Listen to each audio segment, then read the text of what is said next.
எல்லாம் நீ படுத்துற பாடுதாண்டி. நான் என்ன பண்ணேன்? என்னை விட கொஞ்சம் அழகா பிறந்துட்டா. சரி. என் மச்சான் என்னை விட்டு இவ்வளவு சைட் அடிக்க ஆரம்பிச்சிட்டாரு. சரி சொல்லு. எதுக்கு அது ரீசன் நீ சொல்லியே ஆகணுங்க.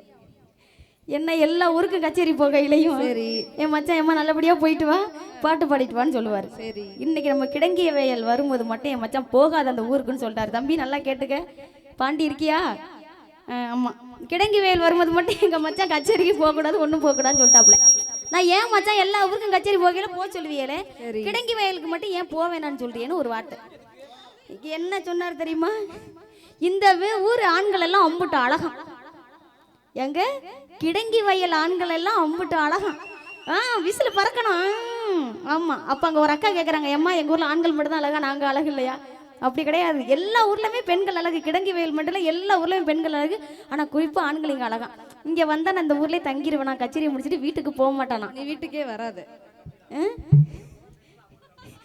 கிடங்கி வயல்ல காளி முந்த தவிர பக்கம் எல்லாரும் அழகு அப்படின்னு மச்சான் சொன்னாரு. ஆனா நான் சொன்னேன், மச்சான் நான் ரொம்ப நல்ல பிள்ளை, போவேன், சைட் அடிப்பேன், பாட்டு பாடுவேன், வீட்டுக்கு வந்துடுவேன்னு சொன்னேன். நல்ல பிள்ளை தானே நான்? நல்ல பிள்ளை.